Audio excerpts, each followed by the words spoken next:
Michael Turner had trained military K9S for years, yet the young animal beside the frozen roadside moved unlike any dog he had ever known.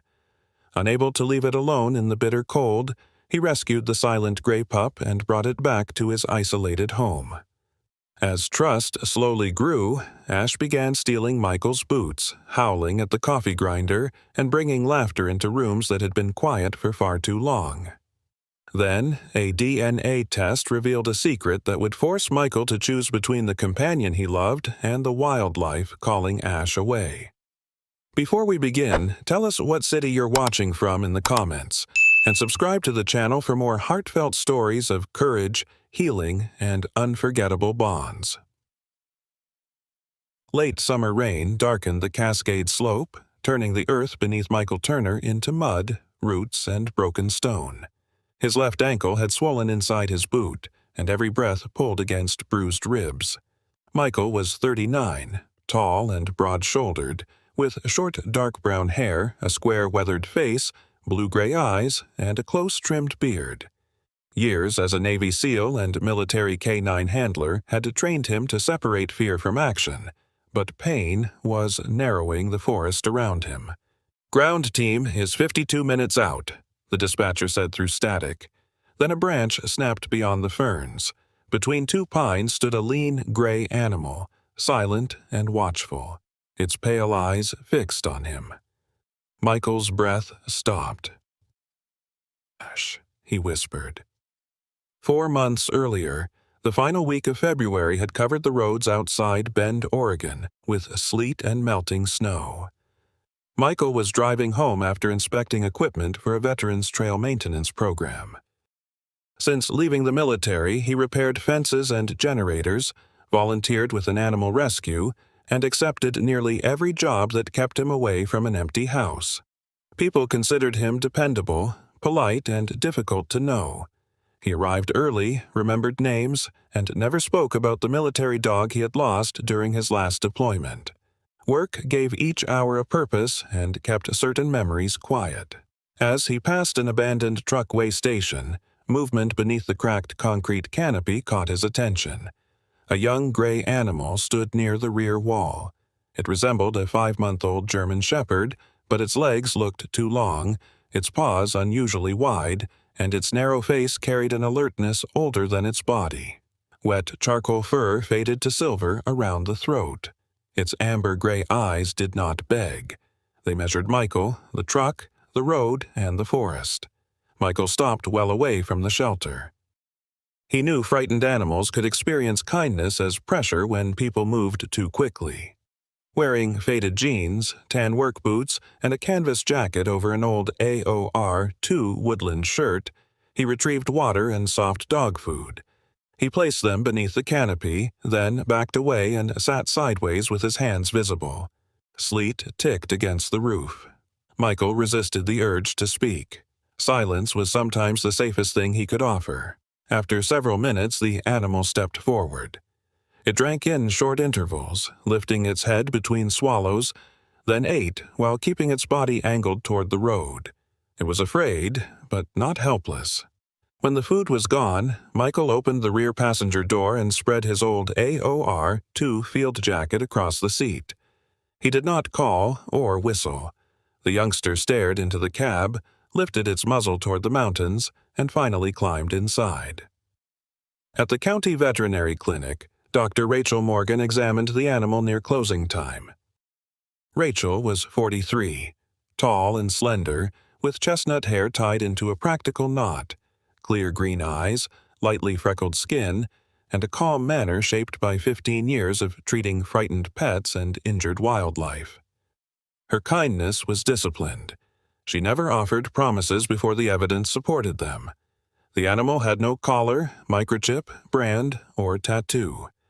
Rachel found mild dehydration, irritated paw pads, and low body weight, but no fever, fracture, or breathing problem. She also noticed it positioned itself where it could watch both doors. "He needs steady meals, dry ground, rest, and no one forcing contact," she said. Michael reported the animal to the sheriff's office and nearby shelters. No one recognized it, so Rachel approved temporary care. Michael prepared a bed in his laundry room, but the gray youngster chose the floor beside the rear door, where it could see the kitchen, hallway, and yard. For 5 days, Michael served meals at the same times, kept walks short, and never blocked its path. The animal followed him between rooms but remained several feet away, as though trust were a bridge being tested one board at a time. Michael understood that distance. He had built routines around things he did not want to remember. On the 5th night, he sat at the kitchen table repairing a radio casing while rain moved softly against the windows. The gray head appeared beside his chair. The animal hesitated, then rested its muzzle against Michael's knee. Unexpected warmth moved through his chest, followed by fear that any movement might end the moment. He kept his hands still and allowed the choice to belong entirely to the animal. A distant howl traveled down from the Cascades. The youngster lifted its head, crossed to the window, and stood rigid beneath the glass. Then it answered. The sound began low, rose into a deep, steady note, and filled the room with a force far larger than its young body. Michael watched the gray reflection in the dark window. He had lived and worked beside dozens of military dogs, but he had never heard a puppy make a sound like that. The morning after the howl, Michael found the gray youngster beneath the kitchen window, watching pale light spread over the Cascade foothills as if the mountains had called him. Michael tried several names aloud. Storm earned no reaction. Ghost made one ear flick. When he said, "Ash," the animal turned and looked directly at him. The name suited his smoky coat and quiet presence. Ash soon learned the shape of Michael's life. The coffee maker meant morning, the faded green jacket meant a walk, and the sound of keys meant Michael would return before sunset. At first, Ash carried food away from his bowl and hid it beneath towels, behind the unused dog bed, and once inside Michael's work glove. Michael kept meals steady, understanding that hunger could remain in the mind after leaving the body. By the 3rd week, the hidden scraps disappeared. Then one of Michael's boots began vanishing. He found it beneath the table, behind the shower curtain, and once standing upright inside a laundry basket. "Most thieves take the pair," Michael told him. Ash lay on the rug with one amber-gray eye open and a leather lace between his teeth. Michael meant to correct him, but a rusty laugh escaped first. Ash discovered the coffee grinder soon afterward. When its motor rose into a metallic whine, he lifted his muzzle and answered with a howl that made Michael drop a spoon. The next morning, Michael moved the grinder, but Ash changed position and matched the note. When Michael switched it off halfway through, Ash stared at him with such solemn disappointment that Michael laughed harder than he had in months. The house changed around them. Michael opened the curtains earlier because Ash watched the yard. He began eating dinner at the table instead of standing at the counter. He declined unnecessary repair jobs, no longer desperate to avoid an empty evening. That realization unsettled him. Responsibility could be measured in meals, locked gates, and appointments. Affection created something that could be lost. As March warmed the lower slopes, Ash grew with startling speed. His body lengthened, his chest deepened, and his broad paws seemed to belong to an older animal. Yet size was not the strangest change. Ash almost never barked. When vehicles stopped outside, he did not rush the door. He moved silently to a place where he could see both the entrance and rear hallway. On walks, he ignored fence posts and showed little interest in dogs calling from nearby yards. Instead, he stopped to test the wind. One afternoon, he froze beside lodgepole pines, ears aimed at apparently empty trees. Michael saw nothing until 4 mule deer stepped from the shadows nearly a minute later. "You had them before I did," he murmured. His canine instincts admired the awareness, but another part of him collected moments he could not explain. Ash did not behave like a puppy discovering the world. He behaved like something studying it. The first real fracture in their routine came during a nail inspection. Michael placed the clippers on the floor, allowed Ash to smell them, and rewarded him for offering one paw. Ash tolerated the first touch. Then Michael slipped an arm beneath his chest to steady him. Ash went rigid. In the next instant, he twisted free with enough force to knock Michael against a cabinet. He retreated to the wall, breathing hard, eyes fixed on Michael's hands. There was no growl, bite, or attempt to attack, only a desperate demand for distance. Michael remained on the floor, more shaken by Ash's fear than by his aching shoulder. Military training had taught him that hesitation could create danger, but Ash was not a task to complete. Michael set the clippers aside and lowered his gaze. "All right," he said softly. "I pushed too far." Over the next several days, he touched Ash's paw for only a second and stopped before tension returned. The episode humbled him. Experience was useful only when it left room for the animal in front of him. At the follow-up appointment, Dr. Rachel Morgan watched Ash circle the examination room and settle beside Michael's boot where he could see both doors. His ears turned toward footsteps in the hallway seconds before the handle moved. Michael described the rapid growth, silence, deer, panic at restraint, and howls answering the mountains. Rachel listened without interrupting, her green eyes narrowed in concentration. She examined Ash's teeth, joints, coat, and proportions twice, then kept her hands on the counter rather than reaching toward him. "I want you to meet someone who works with both domestic and wild canids," she said. Michael looked down at Ash, who watched the closed door as though he could hear the building breathe.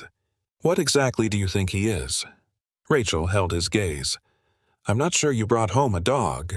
The appointment with Dr. Megan Foster was scheduled 6 days after Rachel's warning, and Michael spent each of those days pretending the question did not follow him from room to room. Ash still stole one boot, still waited beside the coffee grinder, and still slept where he could watch the hallway and rear door.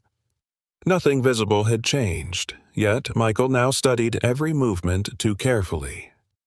On Thursday morning, he drove 40 miles west through rain-darkened pine forest to a behavioral clinic connected to Cascade Canid Refuge. Megan Foster was 47, tall and narrow-shouldered, with sun-browned skin, dark blonde hair threaded with early silver, and warm brown eyes that rarely missed small changes in an animal's posture. A faint line crossed one eyebrow from an old enclosure accident, though her manner was never fearful or defensive. 15 years working with abandoned wolf dogs had taught her that confidence did not mean moving closer. Sometimes it meant respecting the space an animal needed. The consultation room had 2 doors, bare walls, a low examination table, and enough open floor for Ash to choose his own position. Megan sat sideways in a chair and did not offer her hand.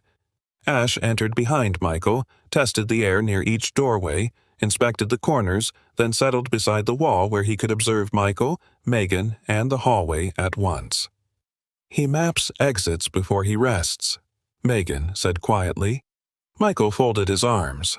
"Some working dogs do that." "They do." She did not argue, which unsettled him more than disagreement would have. Megan explained that appearance alone could not identify a wolf dog. Long legs, wide paws, pale eyes, and a narrow chest might suggest wild ancestry, but mixed breeds could inherit misleading combinations. Behavior mattered, developmental history mattered, and genetic testing could offer another piece of the picture. But a percentage will not tell us whether he is dangerous, happy, or capable of living with you, she added. It only tells us what questions we should ask next. Michael remained beside Ash during the blood draw. When the technician approached, Ash watched every movement, his muscles tightening beneath the gray coat. Michael rested 2 fingers against his shoulder without restraining him. The sample was taken quickly, and Ash stepped away the instant the pressure disappeared. The laboratory needed several weeks. Waiting had never suited Michael, so he turned uncertainty into work. He replaced 2 aging fence posts, buried heavy-gauge wire beneath the perimeter, reinforced the gate latch, and studied double-entry systems normally used by sanctuaries. He measured the yard twice, ordered taller panels, and drew a covered run beside the house. Ash followed him during every inspection, often pausing beside weak points before Michael reached them. One afternoon, he rose onto his hind legs and placed both front paws against the fence, his gray muzzle lifted toward the forest. Michael watched him for several seconds, then added another foot to the enclosure plan. Building gave fear dimensions he could control. Steel had thickness, wire had depth, gates had hinges and backup locks. Love, Michael was learning, had none of those measurements. When Megan finally called, she did not read the results over the phone. Michael returned to the clinic with Ash lying quietly across the rear seat. Megan turned a monitor toward him. The report estimated that 64% of Ash's ancestry came from Gray Wolf, with most of the remainder linked to German Shepherd lines and a smaller amount too mixed to identify clearly. Michael read the number twice. Ash rested near his boot, unchanged by the truth displayed above him. "Nearly 2/3, Michael said. His voice sounded distant. Megan nodded. "High content enough that his needs may become much stronger as he matures." She described purpose-built containment, extensive natural space, specialized enrichment, careful handling, and social contact with animals that communicated as he did. Michael immediately told her about the buried wire, taller panels, and double gate. "I can expand the yard," he said. "I can reduce work. I handled military dogs under worse conditions than this." Megan's expression remained compassionate but firm. "You can build an excellent enclosure. An enclosure solves containment, Michael. It cannot become a pack." The words struck somewhere beneath his practiced calm. He looked down at Ash and imagined the animal behind perfect fencing, safe but alone, listening every night to voices from the mountains. Before he could answer, another problem arrived. A volunteer from Michael's trail program had posted a photograph taken during a fence repair. Ash stood in the background, tall and silver-gray beneath the pines. Within 2 days, strangers began sending messages. One asked where Michael had purchased a wolf shepherd. Another offered several $1,000s for Ash. A third wanted to reserve a puppy if Michael bred him with a large female. Michael read the messages at his kitchen table, while Ash slept with his chin resting across the stolen boot. Anger moved through him slowly and coldly. These people saw unusual fur, pale eyes, and money. They did not see the animal who once hid food beneath towels or panicked when hands closed around his body. Michael asked the photograph to be removed and forwarded every message to Megan. She invited him to visit Cascade Canid Refuge before making any decision. The refuge occupied a wooded valley surrounded by double fencing, natural ground, rock shelters, fallen logs, raised platforms, and the thick stands of pine. Staff observed from outside the enclosures instead of forcing contact. Ash left the truck cautiously, but his nose lifted almost immediately. A female wolfdog appeared between the trees.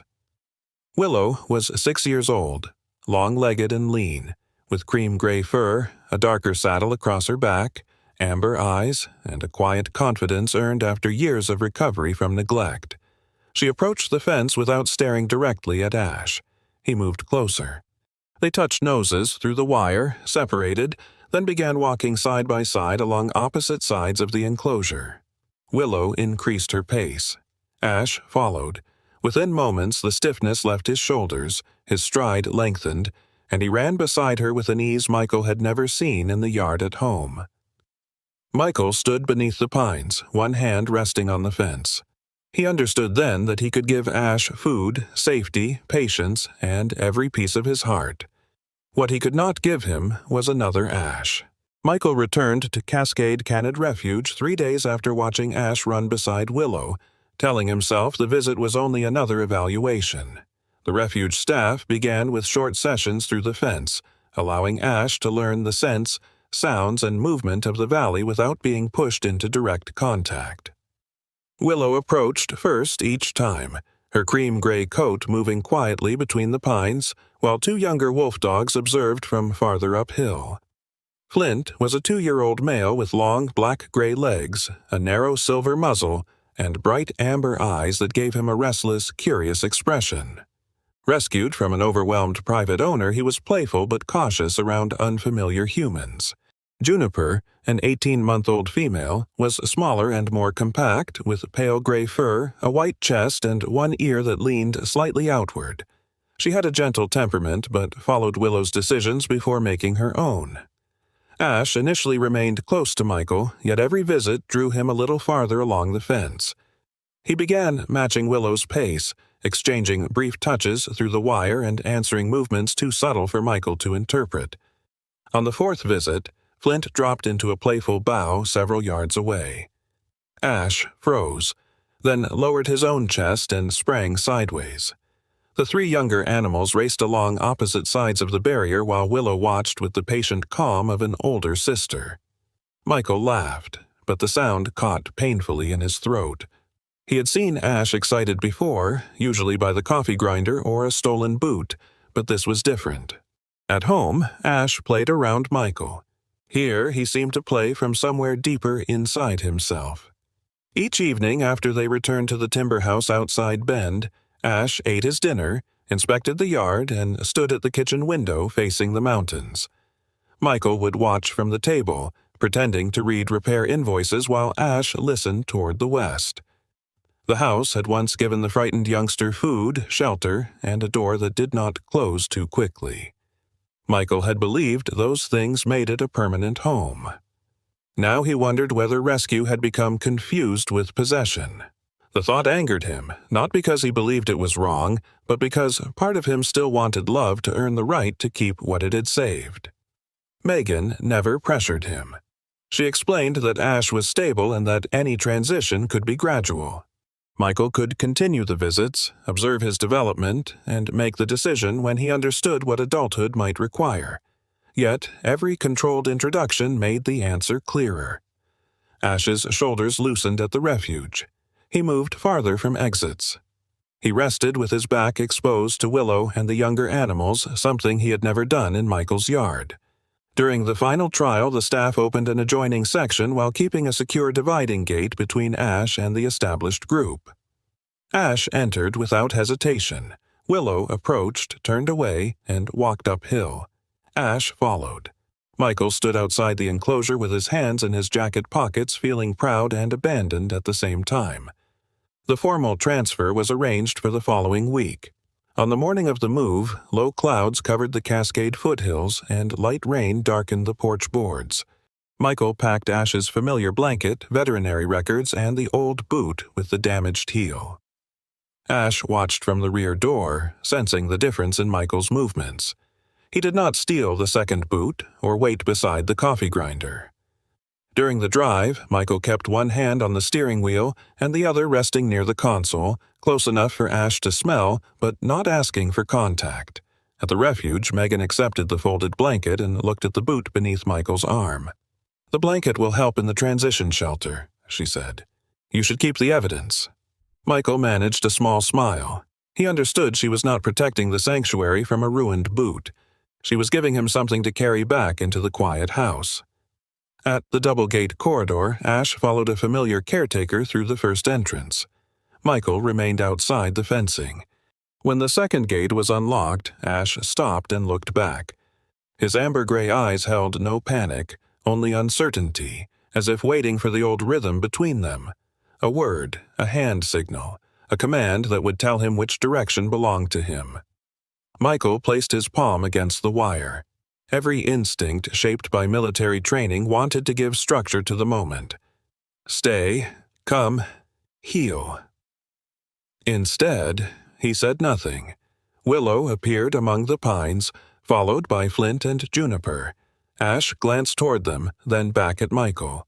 For several heartbeats, the world seemed to narrow to the fence between them. Then Ash passed through the second gate. Flint darted uphill, Juniper followed, and Ash ran after them. Willow moved last, steady and watchful, until all four gray shapes disappeared among the trees. Michael drove home near dusk. The coffee grinder produced its familiar rising whine, but no howl answered. He looked toward the hallway and found both boots exactly where he had left them. During the first month, Michael visited almost every weekend. Ash usually appeared when he heard the truck, stood near the fence long enough to recognize him, then returned to Willow, Flint, and Juniper. Each visit confirmed that the decision had been right. Each drive home made that correctness harder to bear. Michael began accepting more repairs and extra trail inspections. He told Megan the Veterans Program had entered its busy season, which was true, though it did not explain why his refuge jacket remained untouched for 3 weekends. Before dawn, one morning in May, his phone rang. Megan's voice was controlled, but wind and hurried footsteps filled the background. A violent thunderstorm had uprooted a large pine in the softened ground. The tree had fallen across the inner enclosure and crushed part of the outer fence before staff could secure the area. 3 wolfdogs had escaped. Megan read the first 2 names, Flint and Juniper. Then she paused. Michael already knew the third name before she said it. Ash. Before sunrise, rainwater still streamed from the refuge roofs when Michael reached Cascade Canid Refuge.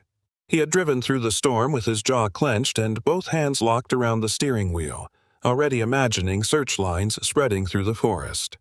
Megan met him inside the operations building, her dark blonde hair damp around her face and mud streaking the knees of her field pants. A map covered the central table, marked with the damaged fence, nearby creeks, access roads, and the last places where Flint, Juniper, and Ash had been confirmed. Michael immediately offered to lead volunteers north through the timber. Megan stopped him before he finished. "They are frightened animals, not missing soldiers," she said firmly. "If we push them, they will keep moving." Her words struck the part of him that still believed action was always better than waiting. Every instinct told him to organize teams, close distances, and bring Ash home before daylight disappeared. Yet, Ash had taught him that pursuit could turn help into pressure. Michael forced himself to look at the map instead of the forest beyond the windows. The refuge notified animal control, the county sheriff's office, nearby ranchers, and homeowners whose land touched the wooded valley. Public notices instructed residents to report sightings without following, cornering, feeding, or photographing the animals. Staff placed motion-sensitive cameras beside game trails, sheltered clearings, and creek crossings. Familiar blankets and small portions of food were left at quiet stations where the wolfdogs could approach without finding people waiting nearby.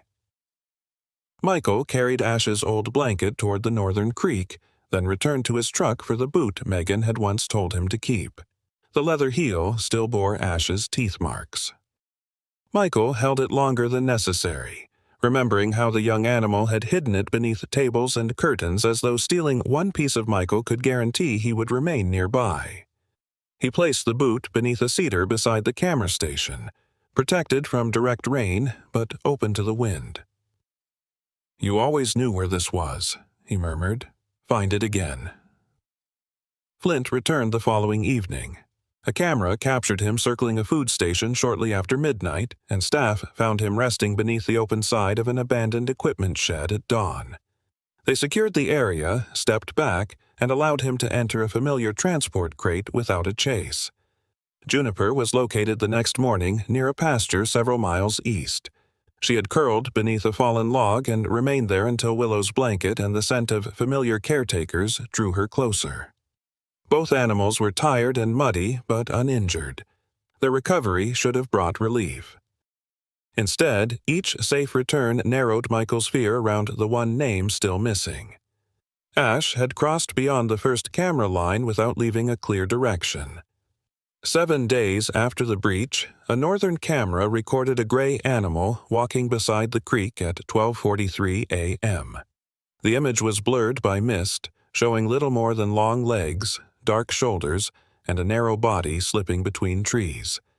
Megan warned that the photograph could not confirm identity, but Michael recognized the measured placement of the front paws. Ash always tested uncertain ground before shifting his full weight. "That's him," Michael said. Megan did not disagree. They moved additional cameras along the watercourse and reduced human activity nearby. Michael wanted to wait beside the creek until Ash appeared, but he knew his presence might keep the animal hidden. He returned home while the old boot remained beneath the heater. The next afternoon, heavy rain swept across the Cascades. The creek rose, mud softened, and every track near the camera station dissolved beneath moving water. For several days, the cameras recorded deer, raccoons, a black bear, and a ranch dog attracted by the food scent. Ash never appeared again. As news of the missing Wolfdog spread, curiosity became another threat. Strangers arrived with long camera lenses, hoping to photograph something wild enough to share online. One man posted the approximate location of a feeding station, drawing more people toward the northern trail. Michael helped Megan remove identifying markers and persuaded the administrator to delete the post. He answered every message with the same instruction. Send the location, keep your distance, and do not follow. Each careless footstep could drive Ash farther into unfamiliar forest. Weeks passed.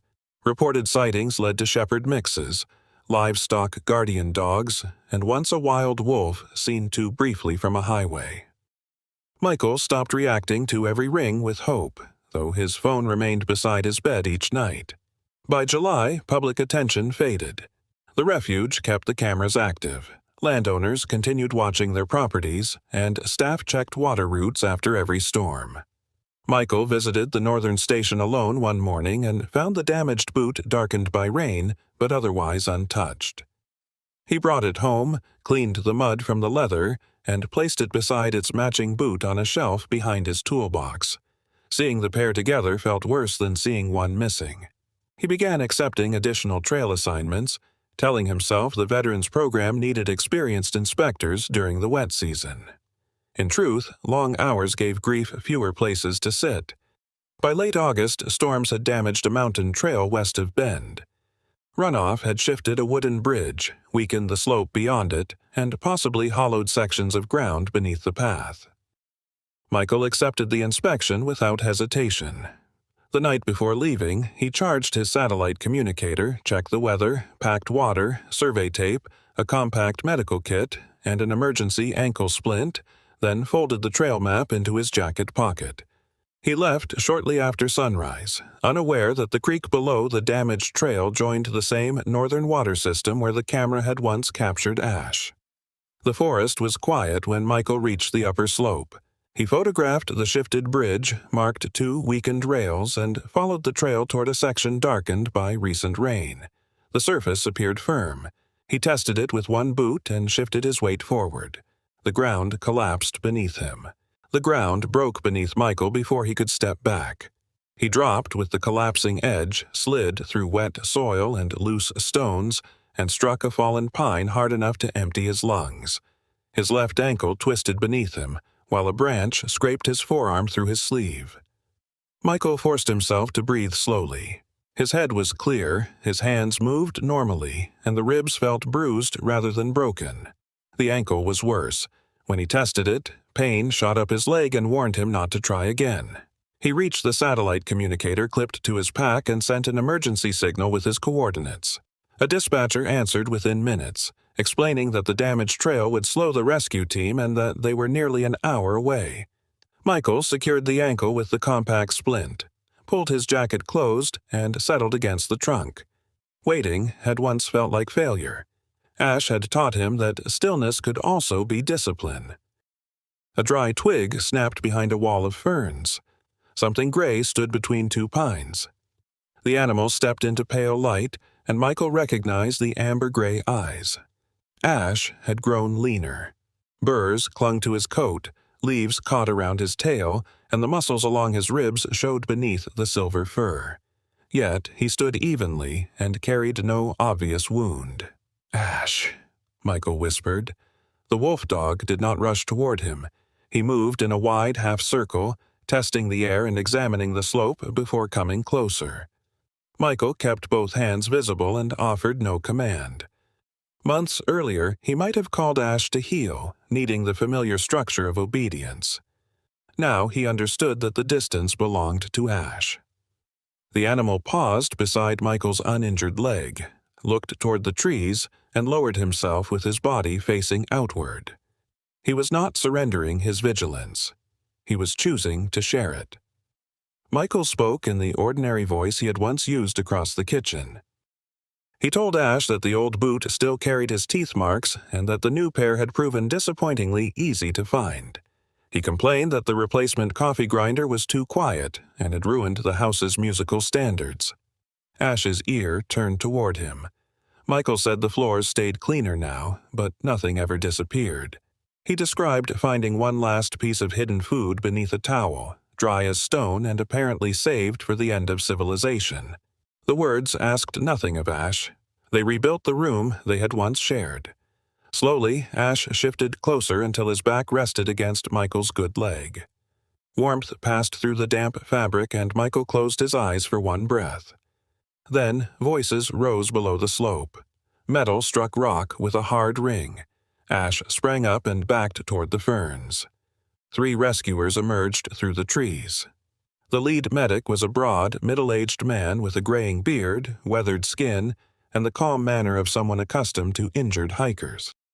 Behind him came a younger woman with dark braided hair, a compact athletic build, and sharp hazel eyes that immediately noticed Ash. "Hold there," Michael said. The team stopped. "He's frightened. Give him room." Ash watched the unfamiliar people, body angled toward escape. Michael said his name once, softly. The pale eyes remained on him for a heartbeat, then Ash vanished between the pines. The medic examined Michael, reinforced the splint, and transferred him to the litter. As the team began the slow climb toward the main trail, the younger rescuer glanced uphill. A gray shape moved between the trunks, keeping pace beyond the brush. Ash appeared beside the creek, vanished behind a rise, then surfaced farther ahead. He never entered the rescuer's line, but he never abandoned it. Near the final clearing, the trees thinned and distant engines could be heard. Michael lowered one hand beside the litter. "Home is where you don't have to keep running from it," he said toward the forest. Leaves stirred uphill. Ash broke from the pines and crossed the open ground in a swift gray line. He passed the unfamiliar boots and placed his muzzle into Michael's waiting palm. No one cheered. They understood that noise would turn choice into pressure. Ash walked beside the litter until the clearing opened toward the access road. Megan arrived in a refuge vehicle with a secure transport crate, Ash's familiar blanket, water, and food. She placed the crate away from the ambulance and asked everyone to step back. Michael was lifted toward the open doors. "Looks like we both need a ride," he murmured. Ash watched him disappear into the ambulance, then turned toward the blanket inside the crate. He sniffed the threshold and stepped in under his own power. 2 doors closed almost together, the ambulance door and the transport crate, but this time both were carrying them home. Michael left the hospital 2 days later with a rigid ankle brace, bruised ribs, and strict instructions not to put full weight on his left foot for several weeks. The injury was painful but uncomplicated, and the scrape along his forearm needed only cleaning and a bandage. Ash's condition was more fragile, though not dangerous. He had lost considerable weight during his months in the forest. The pads of his feet were worn and cracked from traveling over rock and wet ground, and tests showed intestinal parasites that required medication and careful feeding. His heart, lungs, and joints remained strong. When Megan called with the first update, she did not offer dramatic promises. "He ate half his meal," she said. The next morning, she reported that he had slept beneath the raised platform in the recovery enclosure. On the 3rd day, Ash stood near the dividing fence when Willow appeared on the other side. Michael listened to each small detail from his quiet kitchen, one crutch resting against the table and the coffee grinder humming without an answering howl. He had once believed healing arrived through large victories. Now he understood that sometimes it came as half a bowl of food, one uninterrupted hour of sleep, or an animal choosing not to hide. When Michael was cleared to travel, Megan asked him to meet her in the refuge office before visiting Ash. She spread a large topographic map across the table. Colored markings traced the northern creek, the camera station where Ash had last been recorded, and the slope where Michael had fallen. The creek below the damaged trail joined the same drainage system that curved behind the refuge's northern boundary. Thick forest connected the two areas, offering water, shelter, prey, and long stretches without paved roads. Ash had not crossed an impossible distance or found Michael through some supernatural instinct. He had remained within a broad corridor where survival made sense. Chance still mattered, Megan said, following the line with one finger, but chance had a path. Michael studied the map for a long time. The reunion still felt like a miracle, yet it was a miracle shaped by rivers, valleys, memory, and an animal's ability to survive. Ash's return to the group happened slowly. For several days, he watched Willow, Flint, and Juniper through secure fencing. Willow was always the first to approach. She stood quietly near the barrier, her cream-gray coat bright beneath the morning light, waiting without pressure. Ash came closer in careful stages. Their noses touched through the wire, separated, then met again. Flint paced farther uphill with impatient energy, while Juniper remained beside a fallen log, studying Ash before following Willow's calm example. When the connecting gate was finally opened, Ash stood at the threshold. Michael watched from outside the enclosure, his left hand resting on a crutch. Willow walked toward him, touched her nose to his muzzle, and turned uphill. Ash followed several steps, then stopped and looked back. His amber-gray eyes found Michael beyond the fence. Michael felt the old instinct rise, the desire to call, to signal, to make the moment belong to him. Instead, he remained still. Ash turned and ran after Willow. Flint and Juniper joined them beneath the pines until 4 gray bodies disappeared into the trees. The decision still hurt, but it no longer felt like abandonment. It felt like recognition. Michael could see the difference between being remembered and being needed every day. He stopped filling his calendar with meaningless work. Instead, he accepted Megan's offer to become the refuge's part-time safety and maintenance coordinator. The position used the skills he had spent years treating as shields: planning, inspecting equipment, reading terrain, and preparing for emergencies. Michael reviewed every tree near the perimeter, reinforced weak corners, improved drainage below the northern enclosures, and helped create a storm inspection procedure that began before damaged ground could hide dangerous routes. He also worked with the Veterans Trail Program to establish a volunteer partnership with the refuge. Former service members who struggled with empty schedules and unfamiliar civilian routines came to repair platforms, clear drainage channels, and prepare food stations. Michael never gave speeches about healing. He simply gave people useful work, steady company, and enough silence to speak when they were ready. He had learned from Ash that trust could not be dragged into the open. By early autumn, Michael's ankle had healed, and the cold scent of approaching winter returned to the valley. One late afternoon, he completed the final inspection of a new stretch of fencing. Sunlight passed between the pines in long golden bands, and dry needles shifted beneath his boots. Ash appeared at the edge of the trees. His coat had grown full again, the silver-gray fur thick around his shoulders, and his body moved with relaxed strength. He approached the fence at an easy pace and stopped several feet away. Michael lowered himself onto a timber beam. "I replaced the boots," he said. "The new ones still haven't learned how to hide under the table."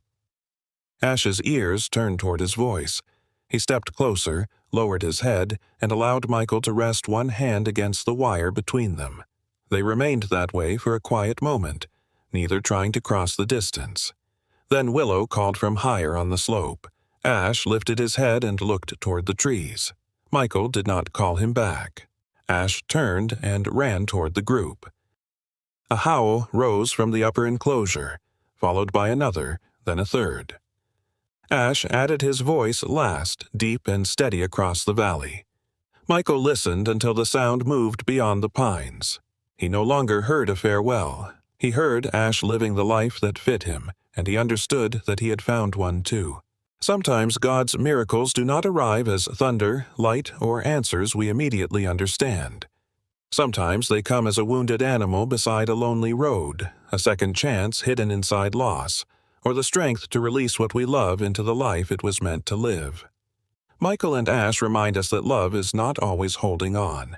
Sometimes love is trusting God enough to open our hands. In life, we all face goodbyes, empty rooms, changed routines, and memories that still ache. Yet, God can use those tender places to lead us toward new purpose, community, and compassion. If this story touched your heart, please share it with someone who needs hope. Leave a comment about the person or animal you still carry in your heart, and subscribe for more meaningful stories. May God bless you, protect your family, heal your hidden wounds, and guide you toward peace.